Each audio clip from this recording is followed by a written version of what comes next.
Hey guys, what is up? It is the Fast Break Report here, bringing you guys another vlog. So I figured I'd do this. I said yesterday I'd make a video recapping most of free agency. I'm not going to do a whole lot on the 76ers, considering I did the 76ers at 4:30 this morning. It is now 4:30 in the afternoon, 4:35 to be exact. But I do want to talk about some of the moves in free agency, some of the notable moves and stuff like that. Wow, actually, this one's a little shocking. So there's a lot of moves I haven't seen today already. These are going to be, a lot of these are going to be kind of like live takes and what I think about them. I haven't had a whole lot of time to think about them. These are just going to be kind of off the top of the dome.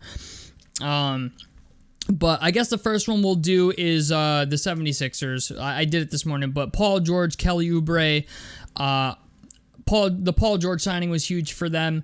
I think it definitely puts them in the championship contender conversation. They brought back Tyrese Maxey on a 5-year, $204 million max extension, which we knew that was happening. They did bring back Kelly Oubre on a 2-year deal, which is pretty cool. That's a significant underpaid 2 years, $16.3 million. I like that for him. The Bucks signed DeLon Wright to a 1-year deal. I'm not going to go over the small ones. Jaylen Smith. Okay, for Pacers fans. Jaylen, because I am a Pacers fan, so this is one I do want to cover. Jaylen Smith did sign with the Bulls for 3 years, $27 million. It's about $9 million a year, and I gotta be honest, man, I liked Jaylen Smith a lot. There's a lot of people, I was actually shocked to see how many Pacers fans had a mixed reaction on that. A lot of people really like Jaylen Smith, but I did see a few people who were like, he doesn't, I didn't think he contributed a whole lot. I think Jaylen Smith is a huge loss for the Pacers. And the reason I say that is because the Pacers struggle at rebounding, and he was easily the best rebounder on the fucking team, at least at the backup center position. However, he was very injury prone. He had back issues, and I think that's why the Pacers let him go. However, for the Bulls, if you're a Chicago Bulls fan, you're getting a very good player, a guy who can step out and shoot the three. He can stretch the floor. He's not much of a defender, you know what I'm saying? Like, he's not a guy that, even in the playoffs, we had to bench him, but he's a guy that it's like, he's young, and the Bulls, it seems like they're trending in this direction of trying to get younger. They did trade for Josh Giddey, so I kind of like it. I'm glad Jaylen Smith is getting opportunity, because Jaylen Smith is a really good guy, and I think he's just a guy. It's like you just feel like his heart's in the right place. You know what I'm saying? So proud for him, man. He got, he's making money. He's a guy that I feel like a lot of the league they wrote him off until he got traded to the Pacers, and then the Pacers finally gave him an opportunity. So I'm happy for him. You know what I'm saying? It sucks that I'm playing against him now. You know what I'm saying? But I'm glad that he's, getting an opportunity someplace. He's going to get a whole hell of a lot more opportunity in Chicago than he did with the Pacers, especially since we brought back Toppin and Pascal Siakam. We have Isaiah Jackson, who played really well in the playoffs, so it's like, there wasn't going to be a whole lot of play time for him in Indy anyway. So Celtics signed guard Derek White to a 4-year, $125.9 million extension. This is actually really funny to me. And the reason I say that is not because Derek White's a bad player or anything, but the Celtics extended fucking everybody, won the championship, and now the owners are selling the team. So, they're extending all these guys, and they're not even going to have to pay for it. It's so fucking funny. My coworker told me that today, and I thought that was so funny. I'm like, wait a minute. So they're extending Jason Tatum $315 million, and, they get paid Jaylen Brown $300 million, and now they're exciting everybody to all these crazy extensions, and the owners ain't even going to have to pay for it because they're selling the team. That's fucking hilarious. But good pickup by the Celtics. Good extension. Derek White. They picked up Derek White for a second-round pick, and he's been such a good player for them ever since they traded for him. So Derek White's a really, really good player. Next is the Clippers brought back Nick Batum on a 2-year, $9.6 million deal. I thought for sure he was going to go to Philadelphia. I thought for sure that shocks me. I am very shocked that Nick Batum did not go back to the 76ers, especially after the Paul George signing, because I thought for sure, Nick Batum was going back, I thought everybody was going back, but Nick Batum signed with the Clippers for two-year, $9.6 million deal. I don't know, man. I guess LA really is better than Philly. I don't know. Jazz signed Drew Eubanks for 2 years, $10 million. That's okay. It's Drew Eubanks is a journeyman at this point. This is a big one. The Mavericks acquired guard Klay Thompson on a 3-year, $50 million deal in a multi-team sign and trade. The Hornets will acquire forward Josh Green. Now, I will say this. I didn't see this trade until like 5 minutes before I left work. I will say this. Good for Klay Thompson. You know what I'm saying? Like good for you.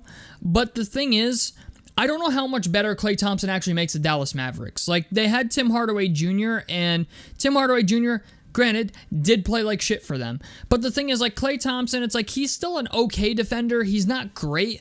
He will definitely be more consistent than Tim Hardaway Jr. I think the Mavericks will be a better regular season team from acquiring Klay Thompson. But I don't know how much it's really, really going to affect them in the playoffs. That's the thing. Because I feel like the Dallas Mavericks should have never beaten the Minnesota Timberwolves. And yes, they made the Western Conference Finals. He gets to play with Luka and Kyrie.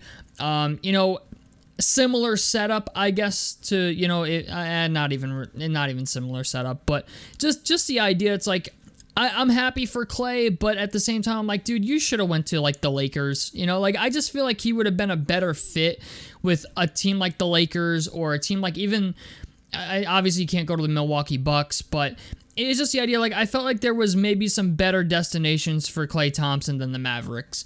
The Mavericks, I just feel like, I can't help but feel like the Mavericks are fool's gold. I just do. I feel like their run to the NBA Finals was a lot like the Pacers' run to the Eastern Conference Finals.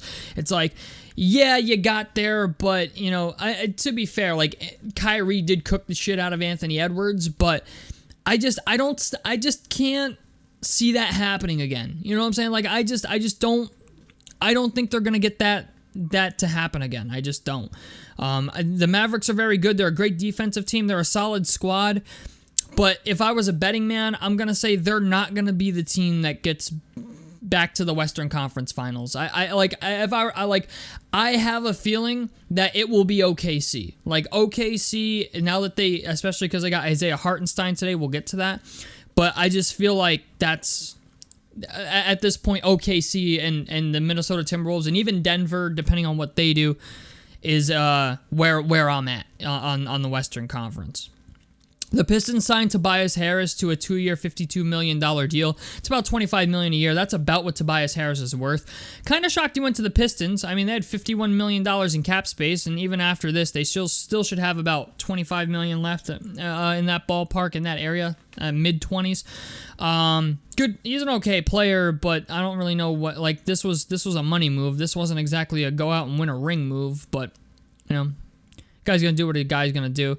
Rockets re-signed Aaron Holiday to a 2-year, $10 million deal, whatever. Aaron Wiggins re-signed with the Thunder for 5 years, $47 million. He's been a good player for the Thunder, good bench player. I could see him, playing some meaningful minutes for them. He's been pretty good. The Thunder signed Isaiah Hartenstein to a 3-year, $87 million deal. This is pretty big. I will say this. I like this signing for the Thunder.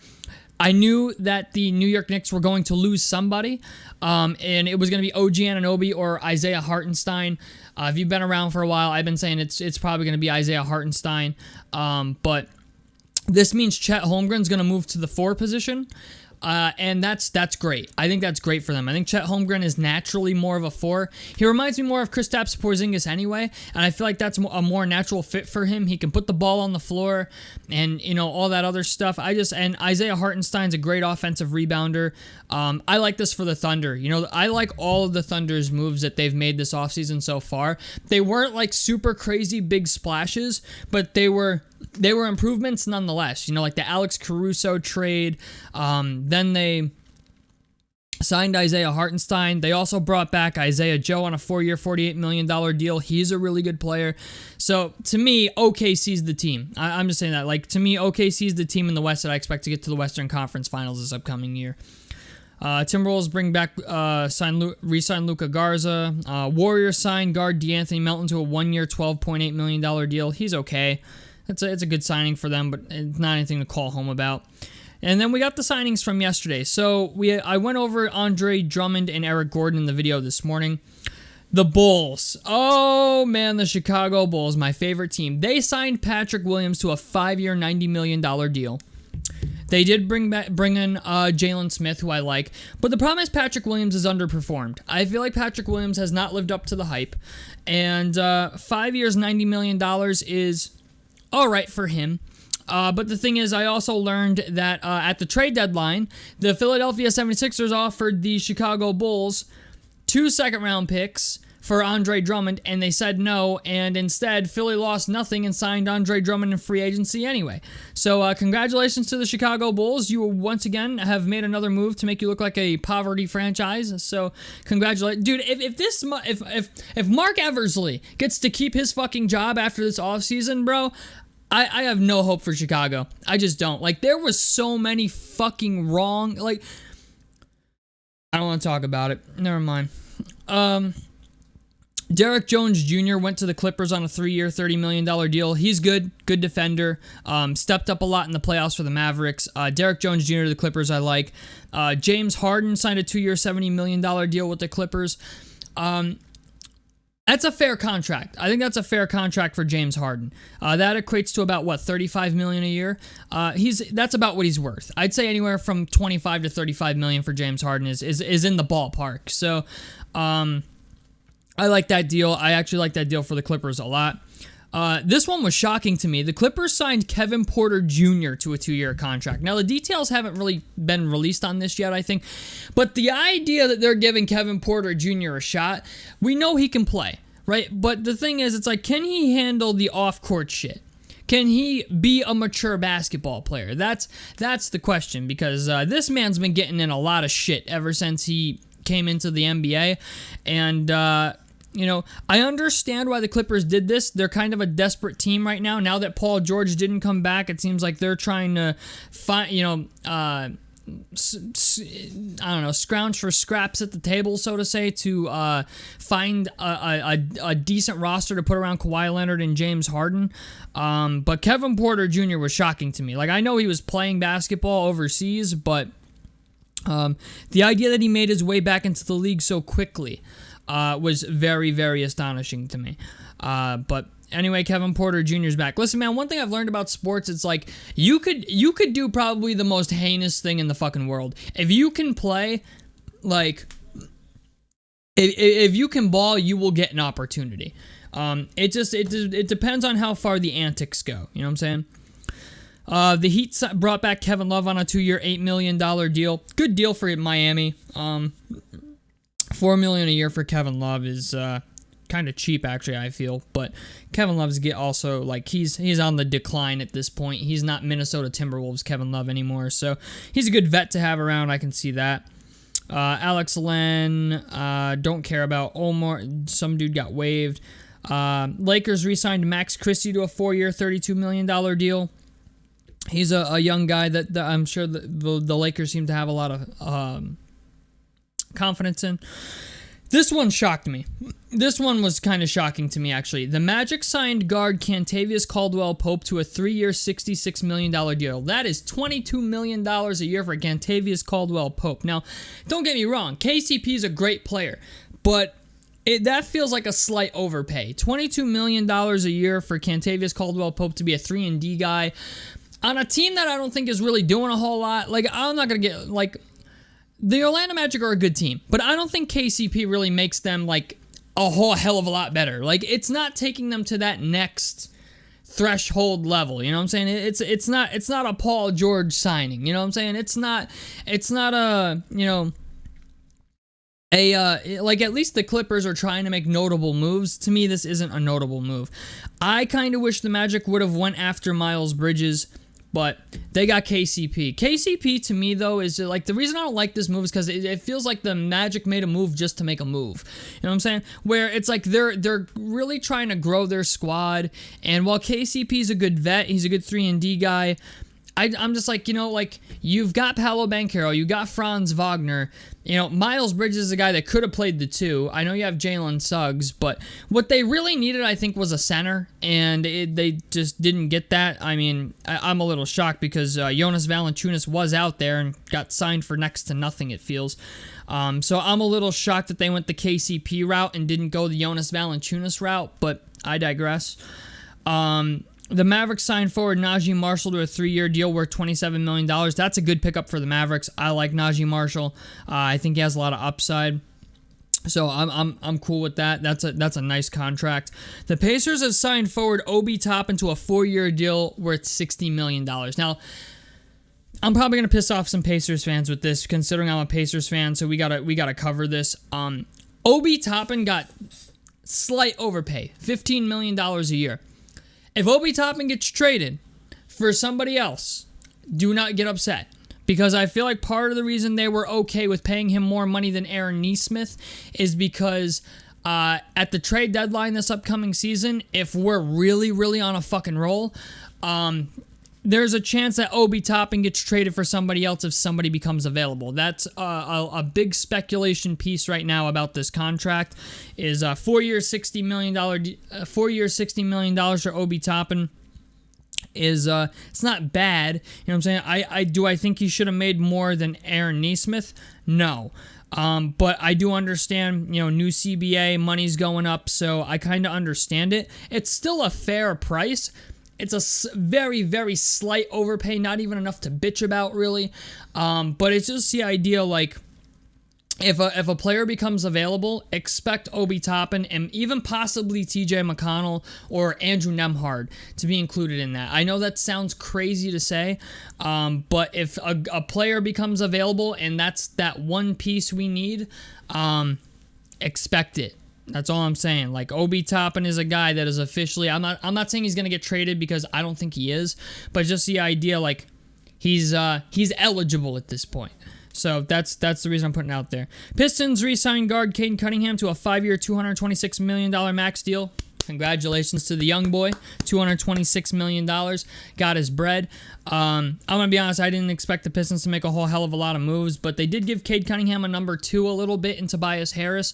Harris is an experienced vet, at least. He's going here. It won't be the Cade Cunningham show the entire time. They just hired JB Bickerstaff as their head coach, so I'm very confident in the Pistons. This was, to me, I'm like, everything the Pistons done, I'm perfectly fine with. I think they're gonna do a whole hell of a lot better without Monty Williams as their head coach, just doing stupid, asinine shit. This one was a little shocking to me. The Spurs signed guard Chris Paul to a 1-year, $11 million deal. Wemby got a point guard, and it's arguably one of the greatest point guards of all time. However, okay, Chris Paul, I feel like, was brought there to coach up the young guys, teach them how to play point guard. Blake Wesley is a guy that I firmly believe he plays, I think, the shooting guard position, but he's a guy that I think could be a very, very good point guard. And having Chris Paul there, I think, would help that a whole lot. So I like that move. And then Mason Plumlee signs with the Suns, and who cares? The fucking Suns are a mess. The Wizards signed Jonas Valanciunas to a 3-year, $30 million deal. This deal is criminal, man. Fucking criminal. Jonas Valanciunas is such a good player. When I saw he only got, $10 million a year, I was like, bro, what the fuck are the Pacers doing? I was like, like the Magic, the Pacers, like all these bad rebounding teams. I'm like, bro, you mean to tell me Jonas Valanciunas was out there for the low and nobody picked him up? I mean, there was a time, I think it was a year or two ago, where Zion wasn't playing, Brandon Ingram wasn't playing, CJ McCollum wasn't playing. It was like, I think CJ McCollum wasn't. It was like B.I. and Zion, I think, were out. And all it was CJ and Valanciunas. And even at some point, I think even CJ went down. And fucking Valanciunas had like a 10 or 12 game stretch where this man was balling. I mean, balling his ass off, shooting fucking threes, grabbing rebounds. My man was putting up like 20 and 17 every night and drilling like 3 or 4 threes at the same time. I was like, yo, Valanciunas, that's an underrated signing for the Wizards. They lost Daniel Gafford, but they did pick up Valanciunas, and the Wizards did need a center, and the idea that they got Valanciunas for $30 million, I was like, bro, that is a great fucking signing. Like, I was like, yo, that it doesn't get much better than that. DeAndre Jordan went back to the Nuggets for 1 year, $3.6 million. Royce O'Neal went back to the Suns on a 4-year, $44 million deal. That's okay. I mean, I'm not great. I don't think it's an amazing signing, but it's okay. The Suns signed Bol to a 1-year deal, and the Wizards signed Richaun Holmes to a 2-year deal worth $25.9 million. Richaun Holmes, I don't understand. I understand Jonas Valanciunas, but I don't understand Richaun Holmes. And then after that, we got nothing but trades. So, yeah, free agency has been a little bit slow, it feels, the first 2 days. But some teams made significant improvements. I thought out of all the teams, I thought the Thunder did a very good, a very, very good job. I like the direction that I'm going to be honest, I like the Wizards offseason already, and they only signed one fucking player, it feels. Or they had Richaun Holmes, but the Valanciunas signing to me was a bargain deal. Like, I think that's easily like one of the best contracts in free agency at the moment for the Wizards. Like, out of all the signings I've seen, I think that's the one that stands out maybe the most to me. The Kelly Oubre signing, like the 76ers did a really good job with that. They got Kelly Oubre on a bargain deal. As far as teams that are having a shitty offseason, like, who's having a good offseason, who's having a bad offseason? The Bulls are having a bad offseason. They're having a really bad offseason. Only because, like, all these guys that they could have gotten trades for, they're giving away for significantly less than what they could have gotten, or they're giving them away for nothing at all. And I'm sure DeMar DeRozan's going to be a piece that falls relatively soon. But, yeah, this shit is... It's wild, man. I feel bad. I think the Thunder have done a very good job. I think the Clippers have done a very good job, especially I understand like the concern about Kevin Porter Jr., but I like the idea that they brought back Harden. I like the idea they got Nick Batum back. I like the idea that they're giving Kevin Porter Jr. another shot. He's a great basketball player if he can just stay out of trouble. I'd be interested to see if Robert Covington goes back to the Clippers, or if he goes to Philly. That's one I'm looking out for. But yeah, free agency's been a little bit wild. I kind of can't believe the Paul George thing happened, but it did. And good for Joel Embiid, good for Philly. Bad for the Pacers. By the way, bad for the Pacers. The Pacers are at a point now where they absolutely need a third player. And all I know is Ben Mathurin, my boy, I hope you are in the gym. I hope you are fucking working out with Michael Jordan or somebody, because it's going to be you or Nesmith, man. Right now, the projected starting five for the Pacers is like Halliburton, Nembhard, Nesmith, Siakam, and Turner. And that's not a bad starting five, but my boy Ben Mathurin, dog, like I'm going to need to see it, dog, because if I don't get it this season... I'm afraid at that point. I'm afraid of what's going to happen. So, I don't know. We'll have to wait and see. But tell me what you guys think about this down below in the comment section below. Like helps me out. Subscribe if you guys want to see more on the Fast Break Report. And I'm out of this motherfucker. Peace, guys.